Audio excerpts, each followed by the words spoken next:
मृत्योर्मा अमृतं गमय। ओम शांति शांति शांति। शांति मंत्रम बृहदारण्यक उपनिषद। ध्यान श्लोकम भगवद्गीता। ओम प्रपन्न पारिजाताय स्तोत्रवेत्रैकपाणये ज्ञानमुद्राय कृष्णाय गीतामृतदुहे नमः। सर्वोपनिषतो गावो दोक्ता गोपालनन्दनः पार्थो वक्षसुधी भोक्ता दूक्तं गीतामृतं महत्। वसुदेवसुतं देवं कंसचाणूरमर्दनं देवकी परमानन्दं कृष्णं वन्दे जगद्गुरुं। मूकं करोति वाचालं पंगुं लंघयते गिरिं यत्कृपातमहं वन्दे परमानन्दमाधवम्। भगवद्गीதை 11வது அத்தியாயம் விஸ்வரூப தரிசன யோகம். அதில் நம்ம போன வகுப்பில் 10வது ஸ்லோகத்தை பார்த்தோம். 9வது அத்தியாயத்திலேருந்து 9வது ஸ்லோகத்திலேருந்து 14வது ஸ்லோகம் வரைக்கும் சஞ்சயனுடைய விளக்கம். விஸ்வரூப தரிசனம் எப்படி பகவான் காமிக்கிறார் அப்படிங்கிறது, அர்ஜுனனுக்கு எப்படி அந்த தரிசனத்தை கொடுக்கிறாருங்கிறத அவர் விளக்குகிறார். நம்ம இந்த விஸ்வரூப தரிசனம் பொறுத்த அளவுக்கு எப்படின்னா, இந்த ஸ்லோகங்களில் பெருசாக நம்ம யோசிக்க வேண்டிய ஒன்றும் இல்லை. அதோடது பகவான் எப்படி படைச்சிருக்கிறார், அதை நம்ம எப்படி பார்க்குறோம் அப்படிங்கிறது தான் இதில் மெயினாக. 12, 13 நம்ம கொஞ்சம் யோசிக்க வைக்கக்கூடிய ஸ்லோகங்கள் இருக்குது. இதில் நம்ம பார்த்தது ருத்ரர்கள் 11 ருத்ரர்கள் அப்படிங்கிறது நம்ம போன இதில் 12 ஆதித்யர்கள் 8 வசுக்கள் அப்படின்னு பார்த்துட்டு இருந்தோம். அதில் ருத்ரர்கள் ஏற்கனவே நம்ம 10வது அத்தியாயத்திலே இதை பார்த்துருக்கோம். இதோட எக்ஸ்ப்ளனேஷன் தான் நான் இப்போ பண்ணிகிட்ருக்கேன். ஏன்னா இந்த 9வது ஸ்லோகத்துலேயும் சரி 10வது ஸ்லோகத்துலேயும் சரி இது மாதிரி ருத்ரர்களுடைய இதை பற்றியெல்லாம் கொஞ்சம் டீட்டெயிலாக பார்க்க வேண்டியிருக்கு. ஏன்னா ஸ்லோகங்களில் பெருசாக இல்லை, ஸ்லோகங்களுடைய சிம்பிள் மீனிங் மட்டும் பார்த்தாலே போதும். அதனால் நான் ஒரு விஸ்வரூப தரிசனம் எப்படி அப்படின்னு உதாரணமாக நம்ம புரிகிற மாதிரி நம்ம பார்த்தோம்னா, எங்கேயாவது ஒரு மலை உச்சியில் போய் வியூ பாயிண்டில் போய் நம்ம இந்த உலகத்தை பார்த்தா, இந்த இதை பார்த்தா எப்படி இருக்கும், கீழே பார்த்தா எப்படி இருக்கும், அதுதான் விஸ்வரூப தரிசனம் அப்படிங்கிற மாதிரி நான் ஃபீல் பண்ணுறேன். ஏன்னா அப்போது மேலேருந்து நம்ம பார்க்கும்போது எல்லாவும் தெரியும், ஆனால் கீழே இருக்கும்போது நம்ம குறிப்பிட்ட ஒரு இதை தான் வீடை தான் பார்க்க முடியும். மேலேருந்து பார்க்கும்போது எல்லாமே பார்க்க முடியும். அதனால் பகவான் தன்னுடைய சரீரத்தில் இந்த 14 லோகங்கள் எல்லா புவனங்களையெல்லாம் அப்படியே காமிக்கிறார். அந்த மாதிரி நம்ம கற்பனை பண்ணிக்கலாம். ஸோ இந்த ருத்ரர்கள் என்று சொல்லும்போது, ருத்ரர்கள் பொதுவாக 11 பேருன்னு பார்த்தோம். இப்போ இதுக்கும் நமக்கும் என்ன சம்பந்தம், இந்த சரீரத்துக்கும் என்ன சம்பந்தம் அப்படின்னு சொன்னால், ஒவ்வொருவரிடமும் 11 இந்திரியங்கள், அதாவது 10 இந்திரியங்கள், கர்ம இந்திரியம் 5, ஞான இந்திரியம் 5, 10 நம்ம ஏற்கனவே பார்த்துருக்கோம். 10 இந்திரியங்கள், ஒரு மனசு, இது சேர்த்த 11. இந்த 11 கருவி, இந்த 11 கருவிகளின் மூலமாகத்தான் நாம் இந்த உலகத்தை அனுபவிக்கிறோம், நம்ம பார்க்கிறோம். வெளி உலகத்தையும் சரி உள்ளுலகத்தையும் சரி விழிப்புணர்வு சரி, இந்த மூணு விஷயம், வெளி உலகம், உள்ளுலகம் ப்ளஸ் இந்த விழிப்புணர்வு, இந்த 3 இடத்துலையும் இந்த 11 கருவிகள் நமக்கு பயன்படுகிறது. இந்த 11 செயல்படுகிறது. அதனால தான் இந்த உலகம் நமக்கு தெரியுது. ஆனால் கனவு நிலையில் நம்முடைய நுண்ணிய இந்திரியங்கள், அதாவது என்ன சொல்கிறது, அந்த இந்திரியங்களுடைய காரணத்துக்கு போகுது. அதாவது நுண்ணிய இந்திரியம் அப்படின்னு சொல்கிறோம். அந்த நுண்ணிய கனவு உலகத்தில் என்னங்க போகுதுன்னா, இந்த நுண்ணிய இந்திரியங்களுக்கு போகுது. அந்த நுண்ணிய இந்திரியங்கள் மட்டும்தான் செயல்படுகிறது. அது ஒரு கனவு உலகம்ன்ற ஒரு தனிப்பட்ட உலகம். அதற்கு காரணம் நம்முடைய மனசு, அதாவது சூக்ஷ்ம சரீரம் தான் கனவுக்கு காரணம். அந்த கனவை அனுபவிக்க நமக்கு எது காரணமாக இருக்குன்னா சூக்ஷ்ம சரீரம்.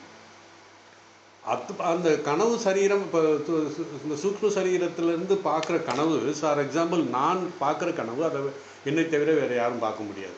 ஏன்னா எல்லாருமே அதில் இருக்கலாம், அந்த கனவில் இருக்கலாம். ஆனால் என் கனவு பக்கத்தில் படுத்துக்கிட்டு இருக்கிறவர்கிட்ட போய் நான் இந்த மாதிரி கனவு பண்ணேன், உனக்கும் அதே கனவு வந்ததுன்னு எல்லாம் கேட்க முடியாது. ஏன்னா நான் பார்க்குற கனவு தனி, அவர் பார்க்குற கனவு தனி. ஸோ இது தனி ஒரு உலகம், இது தனிப்பட்ட உலகம். அதுக்கப்புறம் பார்த்திங்கன்னா ஆழ்ந்த உறக்கம். அப்பொழுது உடலும் மனமும் செயலிழந்து போகிறது.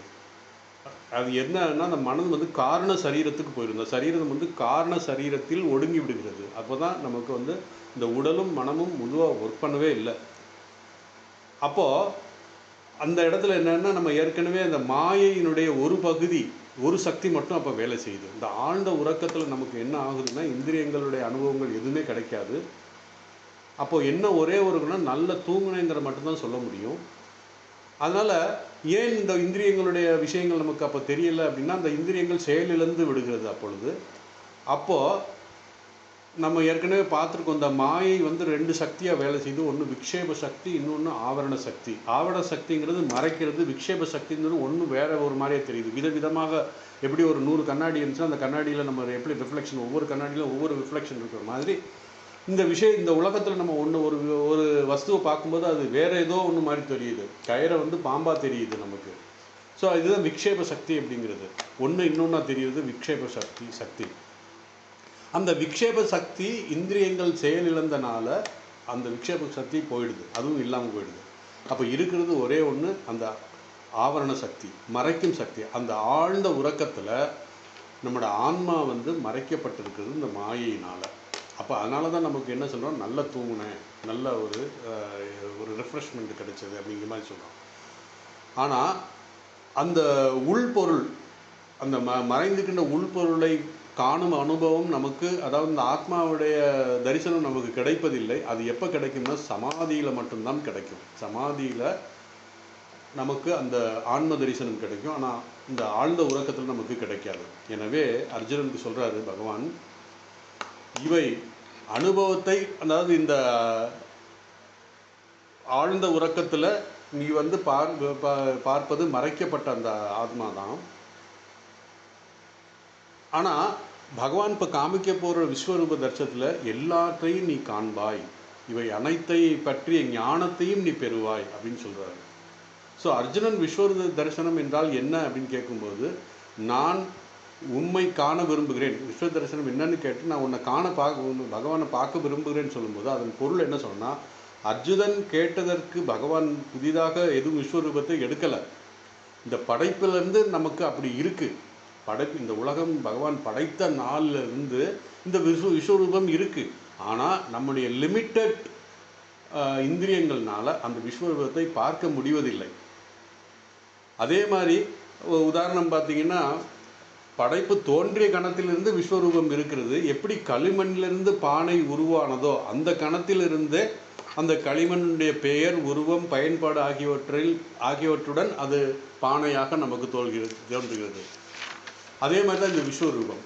அதை நம்ம புரிந்து கொண்டால், இந்த களிமண்லேருந்து தான் எல்லா வகையான பானைகள் வந்ததுன்னு புரிந்து கொண்டால், இது ஒரு புதிய தரிசனம் அல்ல என்பதை நாம் புரிந்து கொள்ளலாம். அதாவது இந்த விஷயம், அதாவது எப்படி ஒரு உயரமான மலை உச்சியில் போய் ஒரு வியூ பாயிண்ட்லேருந்து இந்த பார்க்கும்போது எப்படி நமக்கு தெரியுது, அது எப்படி நம்ம கீழே இருக்கும்போது எப்படி தெரியுது, இந்த மேலே இருக்கும்போது நமக்கு எப்படி தெரியுது, வித்தியாசம் இருக்குது. அதனால் உன்னிடம் அந்த அதாவது இப்போ அந்த நம்மிடம் இந்த விஸ்வரூப தரிசனத்தை பார்க்கக்கூடிய அந்த தகுதியோ விருப்பமோ இல்லை. அதே மாதிரி தான் அர்ஜுனனுக்கு பகவான் சொல்கிறாரு, உண்மையிலே இப்பொழுது உனக்கு அந்த முழு தகுதி இல்லை. நான் உன்னுடைய, அதாவது நீ என்னிடம் சரணடைந்ததால் நான் உனக்கு அந்த தகுதியை கொடுக்கிறேன்.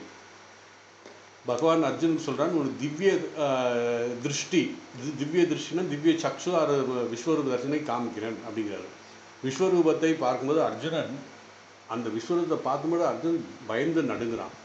அவனே வேண்டிக் கொள்கிறான், என்னால் சுவாசிக்க முடியவில்லை, மனம் அமைதி இல்லை, தயவுசெய்து இந்த விஸ்வரூபத்தை மறைத்து கொள்ளுங்கள். ஏனென்றால் நம்முடைய மனமோ இந்திரியங்களோ அதுக்கு தயாராக இல்லை.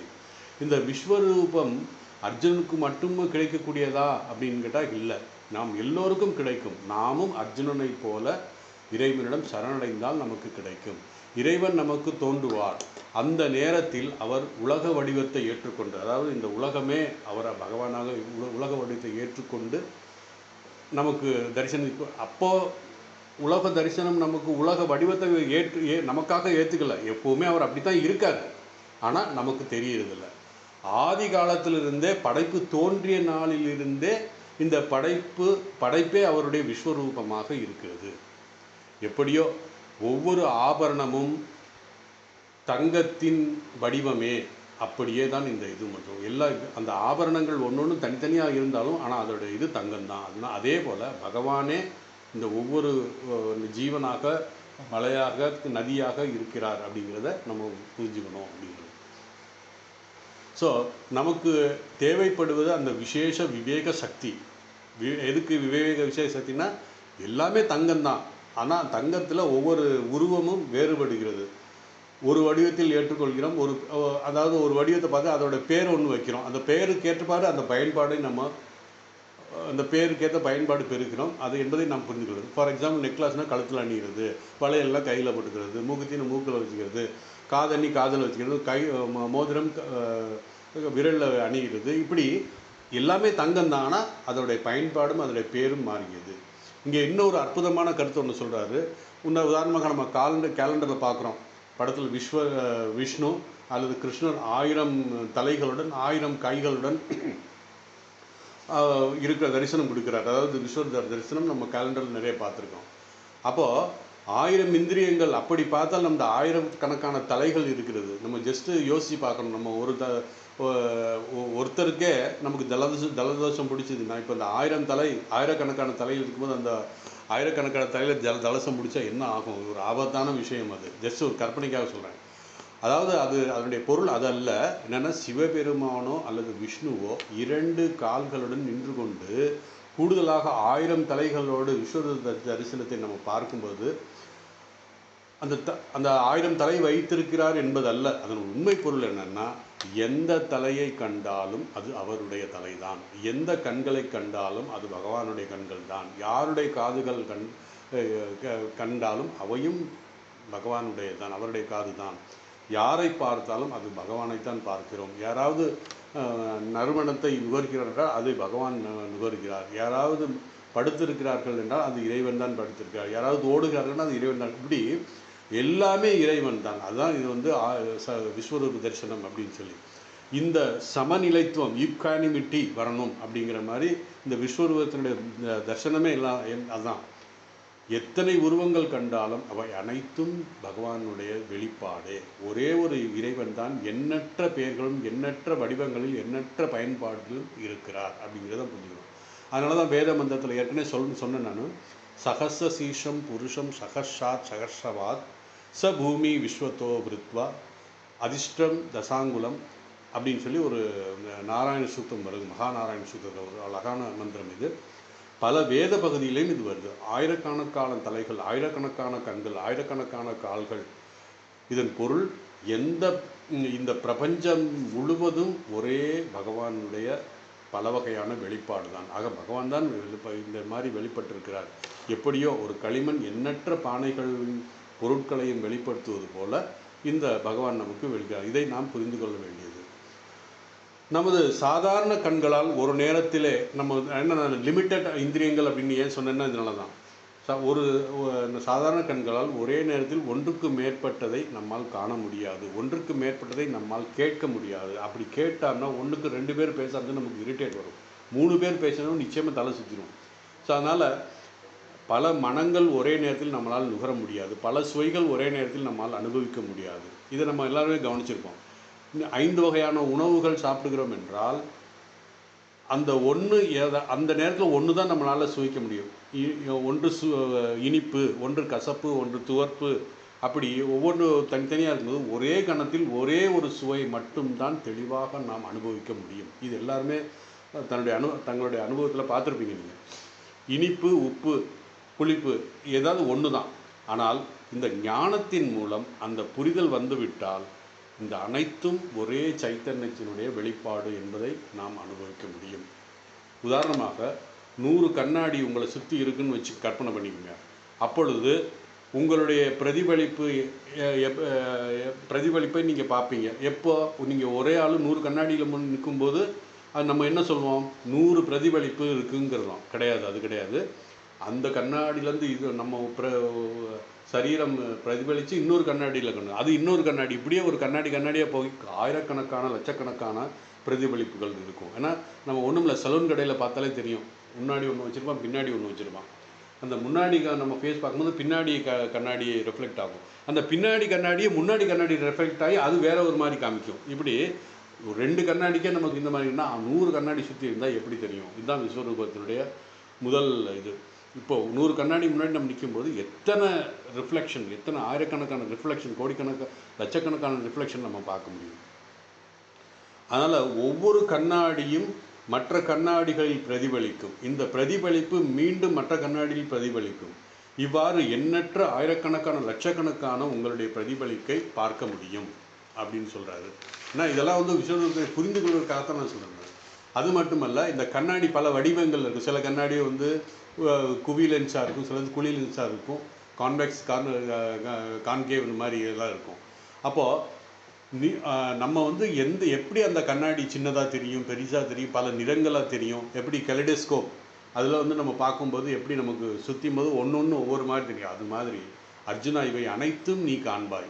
எப்போது இந்த விஸ்வரூப தரிசனத்தில் எப்படி நீ வந்து இந்த 100 கண்ணாடிக்கு முன்னாடி நின்று எப்படி பார்க்குறிய, ஆயிரக்கணக்கான லட்சக்கணக்கான பிரதிபலிப்பியா, அது மாதிரி நீ வந்து இந்த விஸ்வரூப தரிசனத்தில் என்னை காண்பாய் அப்படின்னு சொல்கிறாரு.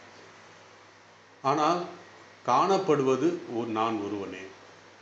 இதன் சாராம்சம் என்னென்னா, இந்த ஸ்லோகத்தில் சுருக்கமாக, அதாவது 8வது ஸ்லோகத்தில் சுருக்கமாக என்னன்னா, பகவான் கூறுகிறார், ஒரே உடலில் ஒரே மனதில் இந்த முழு பிரபஞ்சமும் எண்ணற்ற வடிவங்களில், எண்ணற்ற அளவில், எண்ணற்ற பெயரில், எண்ணற்ற குணங்களில் வெளிப்படுகிறது. ஒரே நேரத்தில் நம்ம இதை ஒரே இடத்துல பார்ப்பது தான் அந்த விஸ்வரூப தரிசனம். அது எப்படி சாத்தியம் என்றால், மனம் காலமற்ற, இடமற்ற, காரணமற்ற ஆனந்த பூர்வமாக அந்த அனுபவத்தை அடைய முடியும். அப்படி எப்போன்னா தியானத்தின் மூலமாக, சமாதியின் மூலமாக அந்த மாதிரி அடைய முடியும் அப்படின்னு சொல்லி பகவான் சொல்றார். அதாவது ஒருவன் அந்த ஞானத்தை அடைந்தவுடன் எண்ணற்றவை ஒரே நேரத்தில் பார்த்தாலும் அவற்றை ஒன்றாகவே காண்கிறார். ஒன்றில் பல, அதாவது அந்த ஒன்றில் அந்த பலவாக ரிஃப்ளெக்ட் ஆகியிருக்கு, வெளிப்பட்டிருக்குங்கிறதை பலவற்றில் ஒன்று அப்படின்னு நமக்கு பார்ப்போம். எப்படி களிமண்ணை பற்றிய உண்மை அறிவு நமக்கு வந்தால் களிமண்ணால் செய்யப்பட்ட எல்லா பொருட்களும் களிமண்ணாகவே பார்க்க முடியும். அதே போல் இந்த பிரபஞ்சம் முழுவதும் பரபிரம்மமாகவே காண்கிறான். இதைத்தான் இங்கு பகவான் கூறுகிறார். இதைத்தான் ஒவ்வொரு உபனிஷத்தும் போதிக்கிறது. பகவத்கீதையும் இதைத்தான் சொல்கிறார். ஏன்னா அனைத்து உபனிஷத்துங்கள் சர்வ உபனிஷத்தோ காவோன்னு பார்த்தோம். எல்லா உபனிஷத்துடைய சாரம் தான் பகவத்கீதை அப்படின்னு சொல்லுது. சர்வ உபனிஷதோ காவோ அப்படின்னு சொல்லி பகவான் இவ்வாறு ஒன்றன் பின் ஒன்றாக இந்த விஸ்வரூப தரிசனத்தை விவரிக்கிறார். ஏற்கனவே நான் சொன்ன ஈசாவாசிய உபனிஷத்தில் முதல் ஸ்லோகம் ஈசாவாசியமிதம் சர்வம் எத் கிஞ்சித் ஜெகத்யாம் ஜெகத் அப்படின்னு பார்த்தோம். அப்போ இது நாம் காண்பதெல்லாம் நம்ம ஒவ்வொருத்தருடைய பேரெல்லாம் சொல்ல வேண்டியதில்லை. எத்தனையோ பேர் எதை பார்த்தாலும் அது அவர் பேர் சொல்லணும், இது அதுன்னு சொல்ல வேண்டியது. அதனால தான் சர்வநாமம் அப்படின்னு சொல்லி. அப்போ நம்ம எத்தனை பேர் இருந்தாலும், இந்த உலகத்தில் எத்தனை பேர் இருந்தாலும் சர்வம் அப்படின்னா எல்லா நாமத்தையும் சேர்க்கிறது. அதனால் ஏபிசி ராமன் கிருஷ்ணன் அப்படின்னு பதில் சொல்ல வேண்டிய அவசியம் இல்லை. சர்வம் என்றால் எல்லாமே பகவான் தான், ஈசன் தான். ஈஷாவாஸ்யமிதம் சர்வம், எல்லாமே அந்த இறைவன் தான். அவரே இந்த பல வகையான உலகங்களை வெளிப்படுகிறார். நீங்கள் எப்படி அதாவது புரிஞ்சுக்கணும்னா, இப்போ ஒளியை பற்றி புரிந்து கொண்டால், இந்த ஒளினா லைட்டை பற்றி புரிந்தால் இதுவரை தயாரிக்கப்பட்ட எல்லா திரைப்படங்களை பற்றிய உண்மையும் நம்ம புரிஞ்சுக்கலாம். ஏன்னா அந்த ஃபிலிமில் அந்த ஒளி போடும்போது அது நமக்கு உருவமாக அந்த இது தெரிகிறது, அந்த படம் தெரியுது. இப்படி எந்த படத்தை பார்த்தாலும் அந்த ஒளி பின்னாடி இருக்கும். அது ஃபிலிம் உள்ள அந்த ஒளி போனோன்னா நமக்கு அது திரையில் வந்து படமாக தெரிகிறது. இப்படி பெரிய ஒளி, சின்ன ஒளி, மங்கலான ஒளி, பிரகாசமான ஒளி, இப்படி பல வண்ணங்களில் தெரிகிறது. அவை அனைத்தும் ஒரே ஒளி தான். அது இந்த திரைப்பட சுருள் அதில் வரும் பொழுது நமக்கு விதவிதமான படங்களாக தெரிகிறது. அந்த ஒளியை அணைத்து விட்டால் அனைத்தும் மறைந்து விடுகிறது. போச்சு, அவ்வளோதான், முடிஞ்சிச்சு. அந்த ஒரே ஒரு தூய சைத்தன்யம் அனைத்துமாகி உள்ளது. இதைத்தான் இங்கு பகவான் கூறுகிறார். இங்கே இந்த இடத்துல இப்பொழுது இந்த உடல் மனதிலே நீ இந்த ஜெகத் கிருஷ்ணம் இந்த ஜெகத்கிருஷ்ணம், அதாவது பகவானுடைய சரீரத்தில் இந்த ஜெகத்கிருஷ்ணம் எல்லாத்தையும் நீ ஒரே இடத்துல பார்ப்பாய் அப்படிங்கிறார். அதாவது அசையும் மற்றும் அசையாத ஜெகத்கிருஷ்ணம்னா எல்லாத்தையும் அடங்குறது. அது எப்படின்னா அசையதும் அசையாத அனைத்தும் உள்ளடக்கிய இந்த முழு பிரபஞ்சத்தையும் என்னுடைய சரீரத்தில் நீ காண முடியும். இதுவே ஞானத்தின் மகிமை. பகவத்கீதையில் இதை பற்றி தான் பார்க்க போகிறோம் நம்ம பின்னாடி. அந்த இதில் ஒரு ஞானி இறுதியில் என்னை அடைவான். எப்படி இந்த ஞானம் எப்படி அடைகிறான் அப்படின்னா, அவன் என்ன உணர்கிறான், ஒரே ஒரு இறைவன் தான் இந்த பிரபஞ்சம் முழுவதும் இருக்கிறது அப்படின்னு சொல்லி. அப்போது நான் இந்த ஞானம் நமக்கு வந்தால், அப்போ இந்தியா என்ன, அமெரிக்கா என்ன, பாகிஸ்தான் என்ன, இங்கிலாந்து என்ன, ஆஸ்திரேலியா எதுவுமே இல்லை. ஆண் பெண் எல்லாமே இல்லை. உயிருள்ளது உயிரற்றது எந்த வேறுபாடும் இல்லை. எல்லாமே அவருடைய வெளிப்பாடு தான். அதனால தான் இந்த ஞானம் வருவதற்கு பகவான் சொல்கிறார், பகுனாம் ஜென்மனாம் வந்தே ஞானவான் மாம் பிரபத்தியதே வாசுதேவ சர்வமிதம். எல்லாமே வசுதேவ குடும்பம் சொல்கிற மாதிரி வாசுதேவ சர்வமிதம். இதுதான் சரியான ஞானம். இந்த சரியான ஞானத்தின் மூலமாக இந்த ஞானம் அடைவதற்கு பல பிறவி ஆகலாம். எனவே இங்கு நாம் பேசுவது கண் தரிசனம், அதாவது விஸ்வரூப தரிசனத்தை பற்றி அல்ல, சரியான ஞானத்தை பற்றி பேசுகிறோம். இந்த உண்மையை தான் ஞான தரிசனம் அப்படின்னு சொல்லுவோம். இந்த ரிலேட்டிவ், இந்த உலகம் வெளிப்படையாக முரண்பாடான விஷயங்களை நம்ம பார்க்குறோம். நீதி, அநீதி, கருணை, தயை, விதி, சுதந்திரம், விருப்பம், துன்பம், இன்பம், இந்த மாதிரி வேறுபட்ட இது நமக்கு தெரிகிறது. ஆனால் எல்லாம் ஒன்று தான். அப்போது அது எப்போ தெரியும்னா, தெய்வீக அருள் கிடைத்தால் இந்த முரண்பாடுகளை ஒருமைப்படுத்தி ஒருமையாக நம்ம பார்க்கலாம். முரண்பட்ட கருத்துக்கை ஒன்றா பார்க்கலாம். அதனால தான் பகவான் பல இடங்களில் சுகதுக்கே சமயக்கிருத்துவா அப்படின்னு சொல்லுவார். ஸோ கடந்த காலம், நிகழ்காலம், எதிர்காலம் எல்லாவற்றையும் இந்த விஸ்வரூப தரிசனத்தில் நீ பார்ப்பாய் அர்ஜுனா. உலகத்தில் பன்முகத்தன்மையை இந்த ஒன்றில் நீ பார்க்கலாம். பொதுவாக இந்த விஸ்வரூப தரிசனத்தின் மூலமாக அர்ஜுனனுக்கும் சரி நமக்கும் சரி நம்ம இதுலேருந்து நமக்கு என்ன அட்வான்டேஜ் எது கிடைக்கிது அப்படின்னா, ஒரு பெரிய ரகசியம் இந்த இதில் இருக்குது. ஒருவன் அனைத்தையும் தெய்வீகமாக காண முடிந்தால் என்ன நடக்கும்? முதலில் அவனுடைய மனம் முழுமையாக சமநிலை, யுக்கானிமிட்டி என்ற ஒரு நிலையை அடையும். அந்த யுக்கானிமிட்டி நமக்கு என்ன பிரயோஜனம்? ஆனந்தம், அமைதி, விளக்க முடியாத பேரின்பத்தால் நிரம்பி விடுவோம் அப்படின்னு சொல்கிறார் இந்த யுக்கானிமிட்டினால். ஏனெனில் நம்ம நம்முடைய தரிசனம் எப்படி பார்ப்போம், நம்ம எப்படி பார்ப்போம்? இந்த ஞானம் வந்துவிட்டால், ஒரு நாயை கண்டாலும், ஒரு யானையை கண்டாலும், ஒரு கல்விமான், நன்கு கற்ற அந்தன கல்விமானை பார்த்தாலும், ஒரு தீண்டத்தகாதவனை பார்த்தாலும், நாயை பார்த்தாலும், அல்லது நாயின் இறைச்சியை உண்பவனாக கண்டாலும், இவை அனைத்தும் வெறும் பகவானுடைய நிழலே என்பதை நாம் புரிகிறோம். அதுதான் வித்யா வினய சம்பன்னே பிராமணே கவிஹஸ்தினி சுனிசைவ சோபாகேச பண்டித சமதர்சினா. ஞானம் வந்த பண்டிதன் இந்த இடத்துல ஞானியை சொல்கிறாரு. அவனுக்கு தரிசனம் எப்படி இருக்கும்? எல்லாமே ஒன்றா தான் இருக்கும். யானையை பார்த்தாலும் சரி, கீழ் ஜாதியில் இருக்கிறவனை பார்த்தாலும் சரி, நாயை பார்த்தாலும் சரி, இறைச்சியை உண்பவனை பார்த்தாலும் சரி, அனைத்தும் பகவானுடைய நிழல்தான் என்ற உண்மை அவன் அறிவான். ரெண்டாவது முக்கியமான விஷயம் என்னென்னா, நாளை இந்த உலகம் வேறுபட்டதாக ஆகப்போவதில்லை. ஏன்னா நம்ம நிறைய பேர் அப்படி தான் நினைக்கிறோம். அந்த உலகத்தை மாற்றணும்னு நம்ம நினைக்கிறோம். கடந்த காலத்திலும் அது வேறுபட்டதாக இருந்ததில்லை, இப்பொழுதும் இல்லை, எதிர்காலத்திலும் இருக்க போவதில்லை. அப்போது நம்ம நன்மை தீமை இருக்கிறது, அருள் இருக்கிறது, ஒளி இருக்கிறது, இன்பம் இருக்கிறது, துன்பம் இருக்கிறது, நல்லது கெட்டது இருக்கிறது. அப்படிலாம் பார்க்கும்போது இவை அனைத்தும் மனதின் இயல்பு தான் அப்படிங்கிறத நம்ம இந்த ஞானத்தின் மூலமாக புரிந்து கொள்வோம். இதுவே இரண்டாவது முக்கியமான கருத்து. ஆக இந்த வித்தியாசம், இருமை பகவானுடைய வெளிப்பாடு தான், ஆனால் அது வெறும் தோற்றம்தான். அப்படினால் இதனால் என்ன பயன் அப்படின்னா, மற்ற உலகத்தில் அதாவது உலகம் மாற்றம் உலகத்தில் வர வேண்டியதில்லை, நம்முடைய மனதில் வர வேண்டும். இதுதான் பகவான் ராமகிருஷ்ணன் சொல்கிறார். ஒரு இடத்துல சொல்லும்போது, நாய் வாலை சுருண்டிருக்கும். அந்த நாய் வாலை நிமித்துறது வேலை. அது நமக்கு ஒரு வேலை.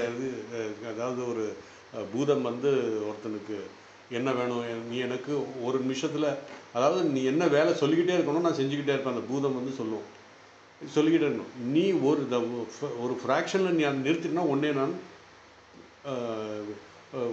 கொன்றுவேன் அப்படின்னு சொல்லுவோம். அப்போ அவங்க எனக்கு ஒரு பெரிய மாளிகை கொடு, இதை செய்தேன், இப்படி ஒன்று ஒன்றா செஞ்சுட்டோம், டக்கு டக்குன்னு வரும். அடுத்து அந்த இவனுக்கு என்ன வேலை கொடுக்குறதுனே தெரியாது. ஐயோ என்னாச்சு இப்படி மாட்டிக்கிட்டேன்னு ஓடி போய் அந்த முனிவர்கிட்ட போய் கேட்டும்போது அவர் சொல்கிறார், ஒரு நாயை காமிச்சு அந்த நாயோடைய வாழை நிமித்த சொல்லு அப்படின்னு சொல்லுவார். அப்போ அந்த நாய் வாழை நிமித்த முயற்சி செய்யும் அந்த பூதம் அது கடைசி வரைக்கும் அமைச்சிருக்கும். அதே மாதிரி தான் பகவான் சொல்கிறார் இங்கே, அந்த நாய் வாழை போன்றது தான் இந்த உலகம். அது நேராக்க எவ்வளவு முயன்றாலும் அது ஒருபோதும் நேராகாது. ஆனால் நாம் தொடர்ந்து அதை நேராக்க முயற்சி செய்ய வேண்டும். ஏன்? அந்த முயற்சியின் மூலமாக நாம் நேராகி விடுவோம். அது மிகப்பெரிய பயன்தான். ஏன்னா நமக்கு இருக்கின்ற, நம்மிடம் இருக்கின்ற அந்த அகங்காரம், அந்த இது கல்மிஷம் நமக்கு போகும். அதுதான் இதுதான் மிகப்பெரிய பயன். நாமே இறைவனாகி விடுவோம். ஏன்னா இந்த கல்மிஷங்கள்லாம் போயிடுச்சுன்னா நாமே அது அகம் பிரம்மாஸ்மி அப்படின்ற மாதிரி ஆகிடும். பிறகு என்ன வேண்டும்? இந்த சம்சாரத்திலிருந்து விடுபட்டு நித்திய முக்தனாக நாம் ஆகிடுவோம். இறைவன் எல்லாவற்றிலும், அதாவது யோமாம் பஷ்யதி சர்வத்திர சர்வம்ச மை பஷ்யதி தஸ்யாகம் ந பிரணசதி சசமேன பிரசதின்னு சொல்லுவோம்.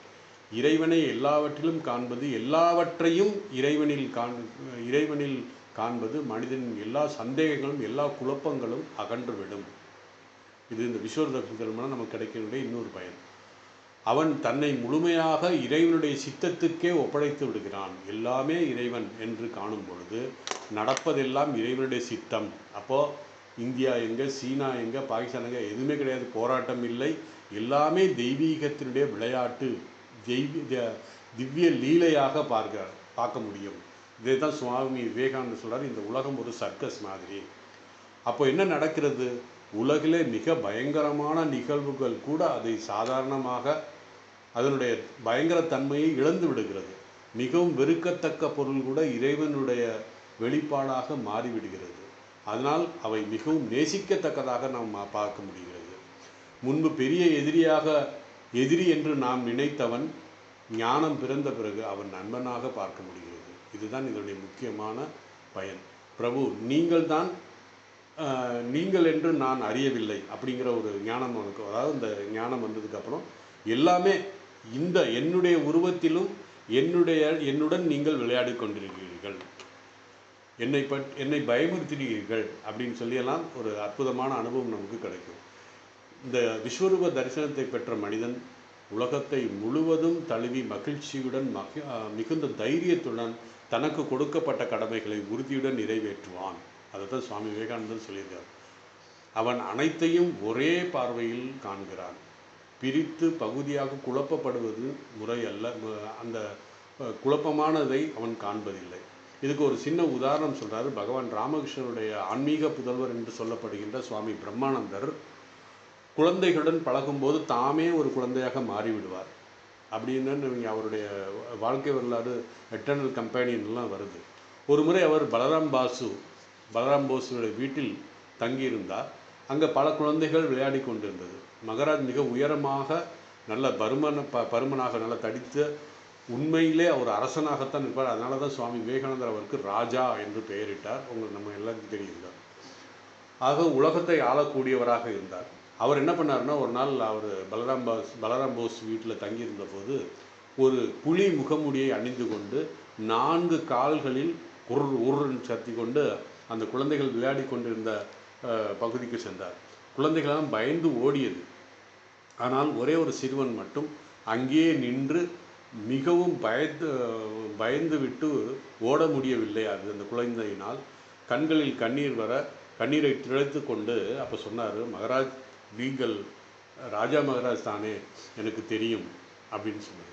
எப்படி தெரியும் என்று மகராஜ் சொல்லும்போது குழந்தை கூறியது, உங்கள் முகத்தில் மட்டும்தான் அந்த முகமுடி இருக்கிறது, மற்ற உடல் முழுவதும் உங்களுடையது தானே அப்படின்னா. உடனே மகராஜ் தன்னுடைய முகமுடியை கலற்றி அந்த குழந்தையை தன் மடியில் அமர்த்தி கொண்டார்.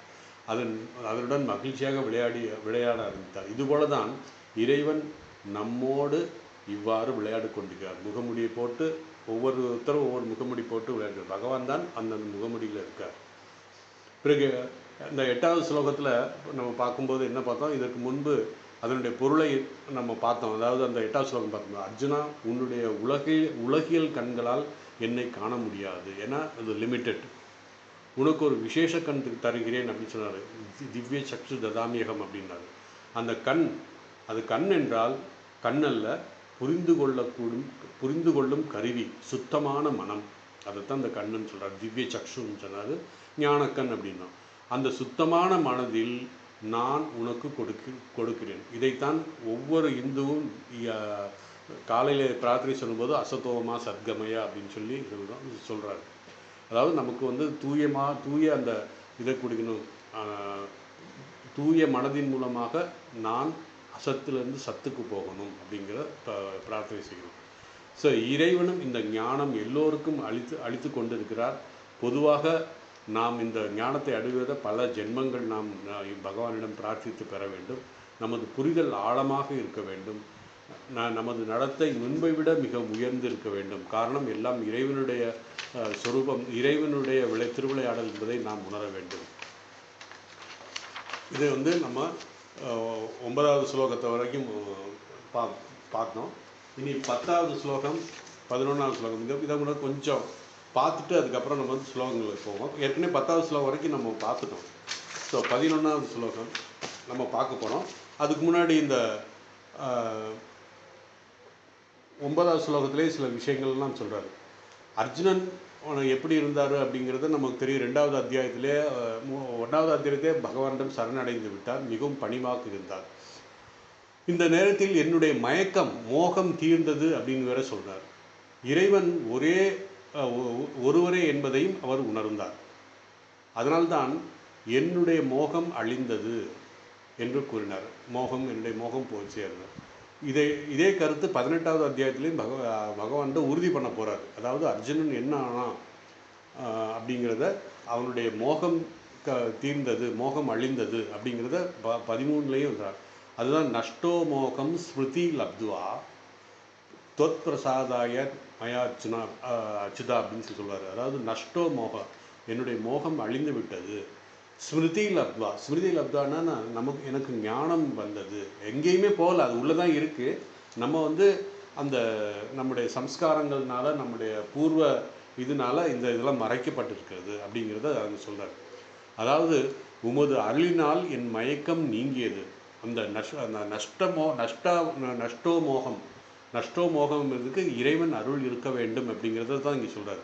என்னுடைய உமது அருளால் என் மயக்கம் நீங்கியது அப்படிங்கிறத சொல்கிறார். பிறகு அவர் கூறுகிறார், பிரபு உங்களிடமிருந்து நான் பலவற்றை கேட்டிருக்கிறேன். உங்களுடைய திருவாயிலிருந்து வெளிவந்த ஒவ்வொரு எழுத்தும் ஒவ்வொரு சொல்லும் முற்றிலும் உண்மை என்பதையும் நான் புரிந்து கொண்டேன்.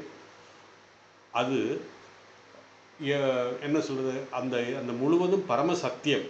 ஆனால் உங்கள் அளவற்ற கருணையினால் உங்கள் விஸ்வரூப தரிசனத்தை எனக்கு அருள வேண்டும் என்று கேட்டுக்கொண்டான். நாங்கள் இப்போ பகவானுடனே சொல்கிறார், நான் உனக்கு விஸ்வரூப தரிசனத்தை காமிக்கிறேன். அப்பொழுது நீ எண்ணற்ற அதிசயங்களை காண்பாய். ஏன்னா இந்த லிமிட்டட் கண்ணால் பார்க்க முடியாது, உனக்கு ஞான சக்ஷு கொடுக்குறேன். அப்போ நீ எல்லாத்தையும் கண்ணா கடந்த காலம், நிகழ்காலம், எதிர்காலம் எல்லாவற்றையும் நீ காண்பாய். எல்லாவற்றையும் காண்பதுடன் அது எல்லாம் எங்கே காமிக்கிறனா என்னுடைய சரீரத்திலே எல்லாவற்றையும் நீ காண்பாய். ஆனால் உன்னுடைய சாதாரண கண்களால் இதை புத்தியாலும் பகுத்தறிவாலும் இதை நீ காண முடியாது. உனக்கு ஒரு தெய்வீக கண் நான் தேவைப்படுகிறது. அந்த தெய்வீக கண்ணை நான் உனக்கு அளிக்கிறேன். இங்கே நாம் புரிந்து கொள்ள வேண்டிய முக்கியமான விஷயம் என்னவென்றால், கண் அப்படிங்கிறது வந்து நம்ம வெறும் கேட்ராக்ட் ஆப்ரேஷன் பண்ணுறதோ அல்லது திவ்ய சக்ஷுன்னா ஏதாவது ஒரு லென்ஸை ஒன்று மாட்டிக்கிறதோ அப்படின்னு கிடையாது. அந்த திவ்ய சக்ஷு தெய்வீக கண் ஒரு விசேஷமான மனநிலை. அதுதான் மனம் மாறியது விசேஷமான, அதாவது ராகத்வேஷம் அற்ற மனநிலை. அதே மனம்தான் முன்பு இந்த உலகத்தை நாம் சாதாரணமாக பார்த்தோம். ஆனால் இப்பொழுது எல்லாம் தெய்வீகமாக நாம் பார்க்க முடிகிறது. இந்த உலகத்தை முற்றிலும் வேறுபட்ட முறையில் காண்கிறோம். இதை எடுத்துக்காட்டு மூலம் நம்ம பார்த்துக்கோம். ஹிரண்யகசிபு இந்த உலகத்தை சாதாரண கண்ணோட்டத்தில் பார்க்கும் பொழுது அவனுடைய சொந்த மகனே பிரகலாதனின் மகத்துவத்தை அவன் அறியவில்லை, உணரவில்லை. அதை அவன் என்ன நினைத்தான்? தன்னுடைய அகங்காரத்தினால் ஹிரண்யகசிபு என்ன நினைத்தான்? நான் அரசன், நான் தான் உயர்ந்தவன். அந்த அகங்காரத்தினால் அவனை முழுவதும் அந்த அகங்காரம் அவனை முழுவதும் ஆட்கொண்டு விட்டது. அவன் நினைத்தான் நான் அரசன் அப்படின்னு சொல்லி, என்னுடைய மகன் என்னைத்தான் பரம்பொருளாக வணங்க வேண்டுமே தவிர நாராயணன் என்று அவன் வணங்குகிறான். அதனால் பிரகலாதனை கொல்ல முயற்சி செய்தான். அதனால் பக்தி ஒருபொழுதும் கொல்ல முடியாது.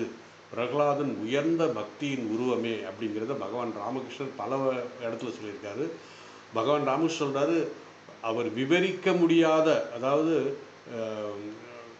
பிரகலாதனுடைய பக்தி விவரிக்க முடியாதது அப்படின்னு சொல்கிறாரு. அதாவது பிரகலாதன் நித்திய முக்தன். அவர்களில், அதாவது நித்திய முக்தன் பல பேர் இருக்காங்க, அதில் பிரகலாதன் ஒருவன் அப்படின்னு அவர் சொல்வார்.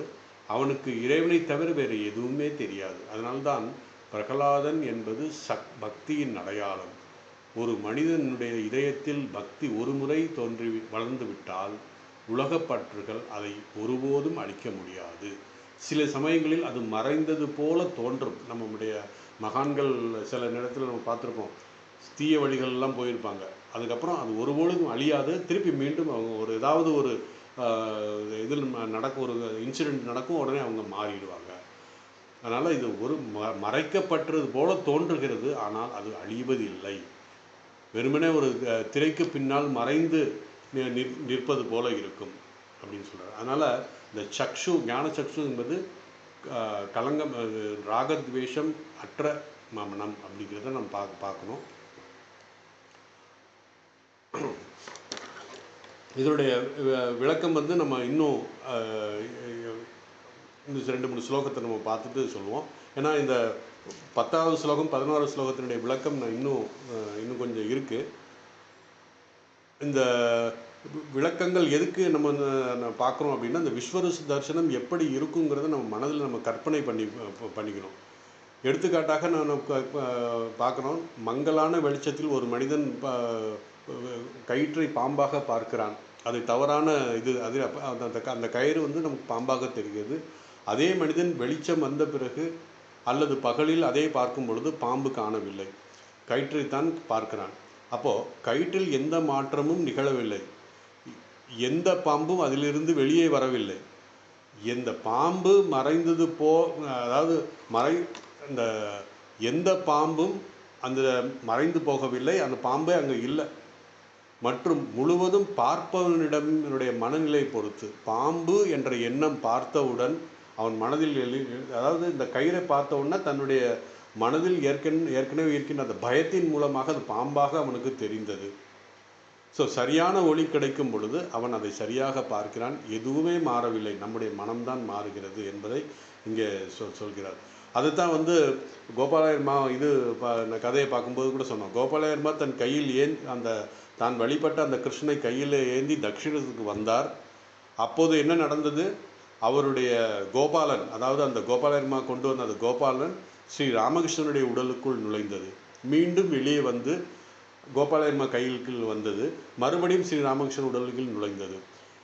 இதை நினைவில், அதாவது இது எதுக்கு நான் சொல்கிறேன்னா, இது உடலால் காணப்பட்டுள்ள ஒரு குழந்தை, அதாவது இந்த குழந்தை கிருஷ்ணன் தான் பொம்மையாக உருவத்தை அந்த கோலாமா கொண்டு வந்திருந்தாங்க. அந்த குழந்தை கிருஷ்ணன் ராமகிருஷ்ணனோட ராமனுடைய உடலில் சேர்ந்து மறைந்தது, மீண்டும் வந்தது. இதெல்லாம் பார்க்கும்போது இந்த திவ்ய சக்ஷு, அதாவது அந்த அம்மாவுடைய பக்தியின் காரணமாக திவ்ய சக்ஷுவால் காணப்பட்ட போது அந்த அம்மா மனதில் என்ன இருந்தது? பகவான் ராமகிருஷ்ணர் சாதாரணமான ஒரு நல்ல சாது அப்படிங்கிற ஒரு புரிதல் மட்டும்தான் இருந்தது முன்பு. ஆனால் இந்த தரிசனத்துக்கு அப்புறம் பகவானே காட்சி அளிக்கிறார், பகவானாக காட்சி அளித்தார் அப்படிங்கிறத அந்த அம்மா சொல்கிறாங்க. அதாவது எப்படின்னா, இந்த எப்படி அந்த விஸ்வரூப தரிசனத்தில் அர்ஜுனன் பார்த்தானோ அது மாதிரி எல்லாமே பகவானுடைய சரீரத்தில், பகவான் ராமகிருஷ்ணனுடைய சரீரத்தில் அந்த அம்மா பார்த்தாங்க அப்படிங்கிற ஒரு கதை இருக்குது. ஸோ அந்த இடத்துல என்ன ஆச்சு? அந்த அம்மாவுக்கு ஸ்ரீ ராமகிருஷ்ணர் திடீரென்று ஒரு சாதாரண மனிதனிடமிருந்து சாதாரண மனிதனாக மாறவில்லை. அவர் அப்படி தான் இருக்கார். ஆனால் இந்த அம்மா ஆரம்பத்தில் ஒரு நல்ல சாதுவாக பார்த்தாங்க. அதுக்கப்புறம் ஒரு நல்ல ஆன்மீகவாதி, ஒரு நல்ல இறைவன் நாமத்தில் எப்போவுமே ஜபிச்சுக்கிட்டு இருக்கவர் அப்படின்னுலாம் பார்த்தாங்க. ஆனால் இந்த தரிசனம், இந்த ஞானம் வந்ததுக்கப்புறம் பகவான் ராமகிருஷ்ணனுடைய சரீரத்திலே எல்லாவற்றையும் பார்த்ததாக ஒரு இது சொல்கிறாங்க. அதாவது அதுதான் விஸ்வரூப தரிசனம் அப்படிங்கிற அந்த இதில் நம்ம அந்த போன வகுப்பில் கூட நான் இதை பற்றி சொன்னேன் நான். ஸோ இந்த மாதிரி விதவிதமாக பார்க்கும்போது பார்ப்பதில் தான் வித்தியாசம் இருக்குது, மனதில் தான் அந்த வித்தியாசம் இருக்கிறத தவிர பார்ப்பவனுடைய மனதில் தான் அந்த வேறுபாடு வருகிறது தவிர வேறு வெளியில் எந்த வேறுபாடும் கிடையாது. அதனால் இந்த பிரபஞ்சம் தொடங்கியதிலிருந்து விஸ்வரூபமாகத்தான் இருக்கிறது. ஆனால் நாம் நம்முடைய லிமிட்டட், அதாவது நம்முடைய கண்களால் காதுகளால் அதை பார்க்க முடிவதில்லை அப்படிங்கிறத நம்ம சொல்கிறோம். அதனால தான் பகவான் ஒவ்வொரு ராமகிருஷ்ணர் ஒவ்வொருத்தர் சில பேர்கிட்ட கேட்டுப்பார், என்னை பற்றி நீங்கள் என்ன நினைக்கிறீங்க, உங்களுடைய கருத்து என்னென்ன சில பேர்கிட்ட பக்தர்கிட்ட கேட்பார். அது ஒவ்வொருத்தரும் ஒவ்வொரு மாதிரி சொல்கிறாங்க. காரணம் அவரவர்கள் பார்க்கின்ற அந்த வீடில் தான் பார்க்க முடியுது. வேறுபாடு அவர்களுடைய மனதில் இருக்கிறது. அப்போ அந்த வேறுபாடிலிருந்து பார்க்கும்போது ஒருவர் என்ன சொல்கிறாங்க, நீங்கள் சாதாரண சாதகன் அப்படின்றார். இறைவனுடைய நாமத்தை ஜபிக்கிறீங்க, தியானம் செய்கிறீங்க, இறைவனை பற்றி பேசுகிறீர்கள் என்றால். வேறு சிலர் என்ன சொல்கிறாங்க, நீங்கள் ஒரு சித்தர், நீங்கள் இறைவனை உணர்ந்தவர்கள், நீங்கள் முக்தர்கள், ஜீவன் முக்தர்கள் என்று சில பேர் சொல்கிறாங்க.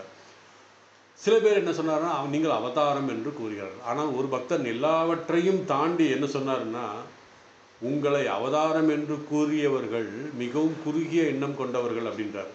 அதை கேட்டார் ஸ்ரீ ராமகிருஷ்ணர் சொன்னார், ஆச்சரியப்பட்டு சொல்கிறாரு, அவதாரத்தை விட உயர்ந்த கருத்து வேறு என்ன இருக்க முடியும் அப்படின்னு கேட்கும்போது சொல்கிறாரு அந்த பக்தர், தமக்கு தெரியாதவர் போல பகவானே கேட்குறாரு அவர்கிட்ட, இதுக்கு மேலே என்ன இருக்கும் அப்படின்னு கேட்கும்போது அந்த பக்தர் சொல்கிறார், நீங்கள் இறைவனுடைய ஒரு அவதாரம் அல்ல, இதுவரை தோன்றிய எல்லா அவதாரங்களிலும் இனிமேல் தோன்றப்போகின்ற அவதாரங்களும் யாரிடமிருந்து தோன்றுகிறதோ அவரே நீங்கள், அதாவது மூல பரபிரம்மம் நீங்களே என்ற கருத்தை அந்த பக்தர் சொன்னதாக த கிரேட் மாஸ்டர் என்ற புத்தகத்தில் வருது.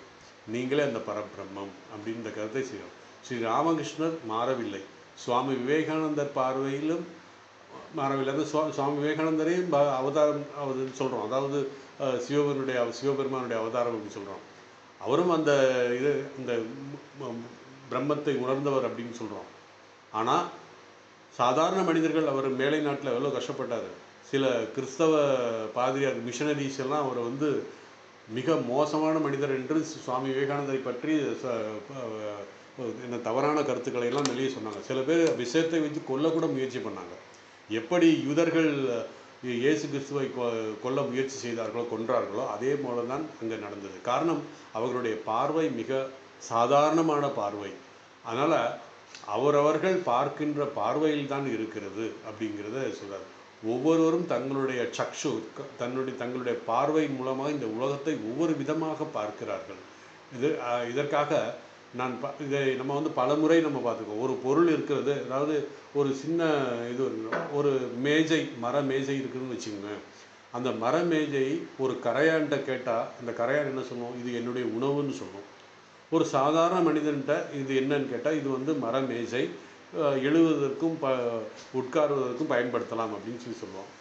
அதே ஒரு ஃபிசிஷியன், ஒரு ஃபிசிக்ஸு சயின்டிஸ்ட்டை போய் கேட்டோம்னா என்ன சொல்வார் அப்படின்னா, இது எனர்ஜி, அதாவது இந்த மரத்துக்குள்ள ஒளியின் வேகத்தை விட ஒளியின் வேகத்துக்கு நிகரான அளவுக்கு அதிவேகமாக அணுக்கள் சுற்றி கொண்டு இருக்கிறதுங்கிறது அவர் சயின்டிஃபிக் ரீதியாக அவர் சொல்வார்.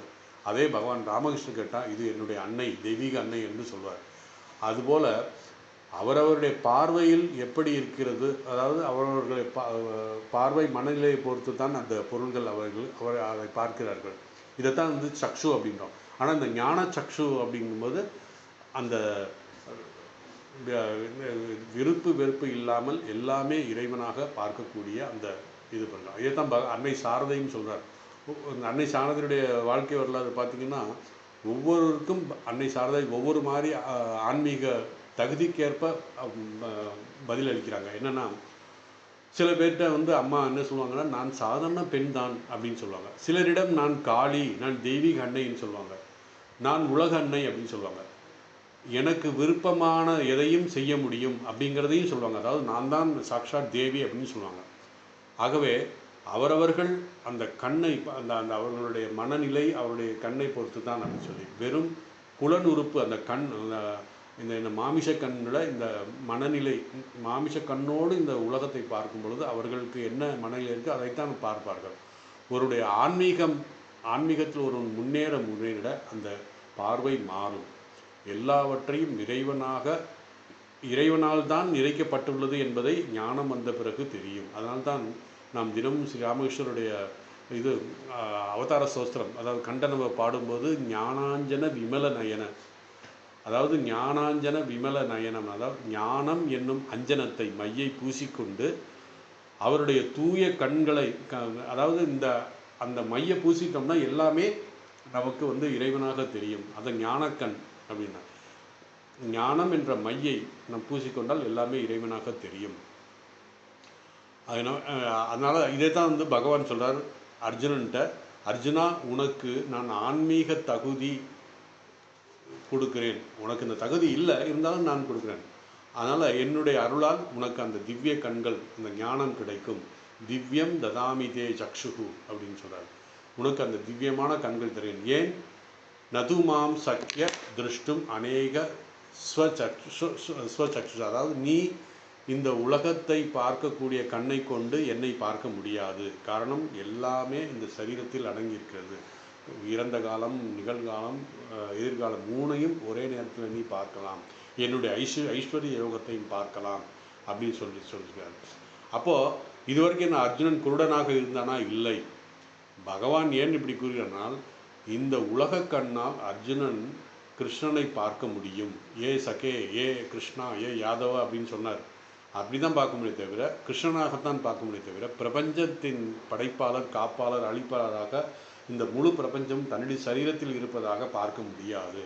அனைத்துக்கும் ஆதாரமாக இருக்கிற பரம்பொருளாக நீ பார்க்க முடியாது இந்த ஊனக்கண்களால். இந்த ஞானக்கண்களால் மட்டும்தான், ஞானம் என்ற அஞ்சனத்தை பூசிய கண்களால் மட்டும்தான் நீ என்னை பார்க்க முடியும் அப்படிங்கிறத சொல்கிறாரு. இனி 16வது ஸ்லோகத்தை நம்ம பார்ப்போம். 16வது ஸ்லோகம், அதாவது அந்த விதவிதமான உருவத்தை நீ பார்க்கலாம்ங்கிறது தான் சஞ்சயன் பார்த்த அந்த காட்சியை திருதராஷ்டிரனுக்கு சொல்லிக்கிட்டு இருக்கார். திவ்ய மால்யாம்பரதரம் திவ்ய கந்தானு லேபனம் சர்வ ஆச்சரியம் தேவம் அனந்தம் விஸ்வதோ முகம் அப்படின்னு சொல்கிறார். அதாவது திவ்யமான மாலைகள், விதவிதமான மாலைகள், திவ்யமான மாலைகள். ஏன் திவ்யம் என்றால், அந்த மலர்களை நம்முடைய கண்ணால் காண முடியாது. நாம் இதுவரைக்கும் இந்த மாதிரி மாலைகள்லாம், பூக்களெல்லாம் பார்த்துருக்க மாட்டோம் அப்படிங்கிற மாதிரி சொல்கிறாரு. அப்புறம் ஆடைகள், அந்த ஆடைகளும் அணிந்திருந்தது, அதாவது விதவிதமான ஆடைகளையும் அணிந்திருக்கிறார். திவ்ய கந்தானு லேபனம் அப்படிங்கிறதுக்கு கந்தம், நறுமணம் மிக்க சென்ட் பூசியிருக்காரு அப்படின்னு சொல்லுவாங்க. பெரும் வியப்பூட்டுகள். இதெல்லாம் நம்ம பார்க்காத ஆச்சரியமாக ஒரு விஷயத்தை நம்ம பார்க்குறோம் அப்படின்னா, அதாவது இதுவரைக்கும் பார்க்காத ஒரு விஷயத்தை பார்க்கும்போது நம்ம கண்ணு ரொம்ப ஆச்சரியமாக நமக்கு இருக்கும். அது மாதிரி ஆச்சரியமாக பார்க்கிறார். முடிவற்ற எங்கும் முகமுடையதான் விஸ்வதர்சனம், முடிவற்றது எங்கே. அதனால தான் சிவபெருமானுடைய ஆதி அந்தம் தேடி போனாங்கன்னு சொல்லி நம்ம புராணத்தில் கதையெல்லாம் இருக்குது. இந்த பரம்பருடைய தோற்றம், உருவம் முடிவற்றது. அந்த முடிவற்று எங்கே தொடங்குது எங்கே முடியுது அப்படிங்கிறது தெரியாது அப்படிங்கிறதையும் அந்த விஸ்வரூபத்தை சொல்கிறாங்க. ஸோ 11வது ஸ்லோகத்தில் சஞ்சயனுடைய வர்ணனை 9வது ஸ்லோகத்திலேருந்து நம்ம தொடங்கினார். இனி அந்த 10, 11 ரெண்டுமே சேர்ந்து தான் பார்க்கணும். இங்கே 10வது ஸ்லோகம் 11வது ஸ்லோகம், ஏன்னா இந்த ரெண்டையுமே ஒரே வர்ணனையில் தான் வருது. திவ்ய மால்யாம்பரதரம் திவ்ய கந்தானு லேபனம் அப்படின்னு சொல்லிட்டு, அதே மாதிரி திவி சூரிய சகசிராசிய பவேத் யுக பரியதா யதிபா சதிருஷம் சா மகாபானம் அப்படின்னு சொல்லி சொல்கிறார். அதாவது இந்த சஞ்சயனுடைய வர்ணனை எப்படிப்பட்டது அப்படிங்கும்போது, எப்படியெல்லாம் வந்து அவருடைய லிமிட்டட் இந்திரியங்களில் தன்னுடைய லிமிட்டட் வார்த்தைகளால் எப்படி வர்ணிக்க முடியுமோ அப்படி வர்ணிக்கிறார் அப்படின்னு சொல்கிறார். அதாவது அவருடைய கற்பனையும் கூட சொல்லணும் நம்ம. அவருடைய கற்பனை சஞ்சயன் வந்து தன்னுடைய மனதில் தோன்றியதை எப்படி விவரிக்கிறது அப்படின்னு தெரியாமல் இப்படியெல்லாம் சொல்லிட்டு இருக்காரு.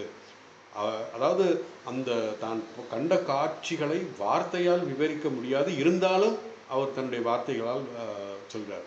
அர்ஜுனன் அந்த தரிசனத்தை எதையெல்லாம் பார்க்கிறார் என்று திருதராஷ்டிரனிடம் சொல்லி கொண்டிருக்கிறார். அநேக வக்ர நயனம்.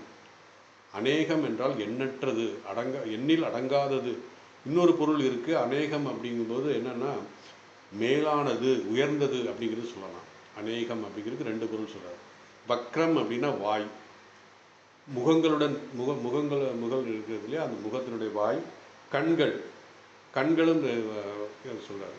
இப்படிப்பட்ட காட்சியை அர்ஜுனன் காட்டினார் அப்படிங்கிறத திருதராஷ்டிரனுக்கு சொல்கிறார்.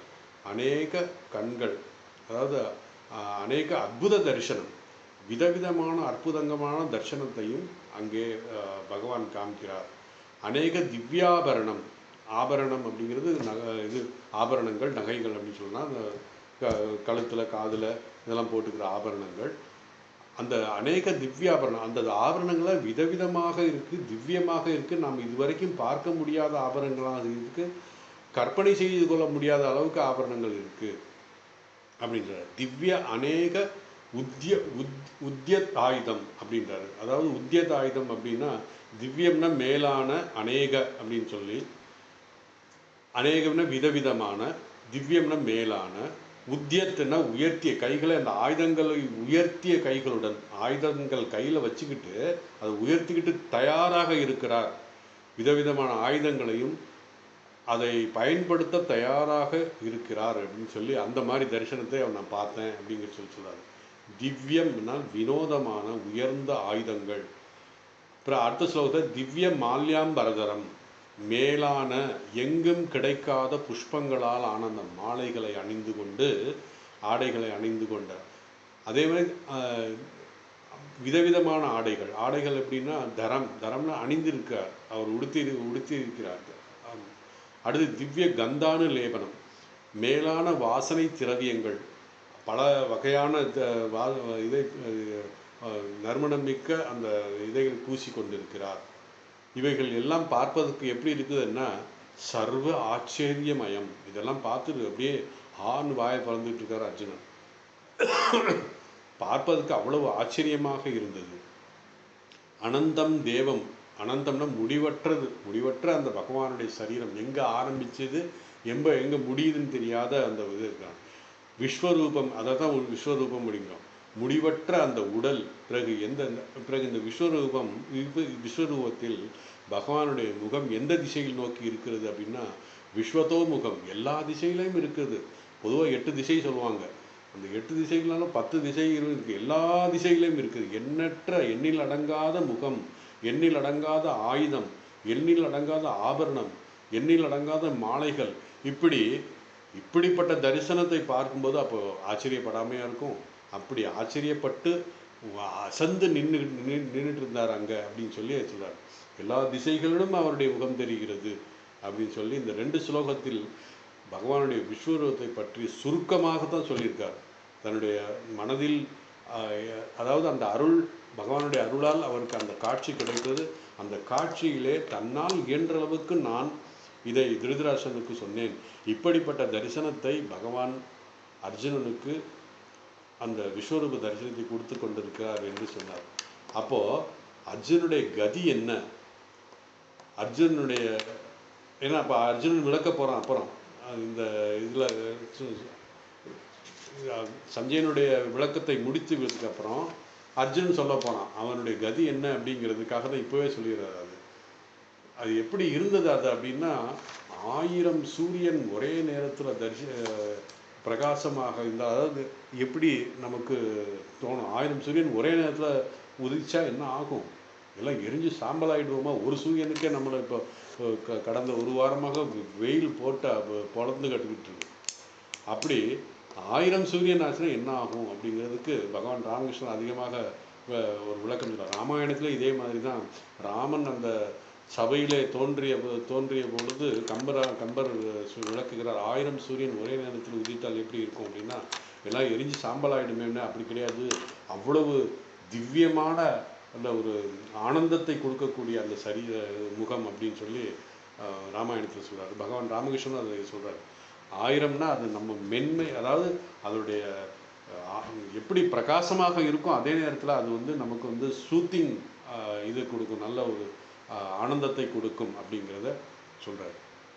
ஸோ 12வது ஸ்லோகம் வந்து நம்ம அடுத்த வகுப்பில் பார்ப்போம். அந்த 12வது ஸ்லோகத்திலையும் சில விளக்கங்கள், 11வது ஸ்லோகத்திலையும் சில விளக்கங்கள் நம்ம இருக்குது இது.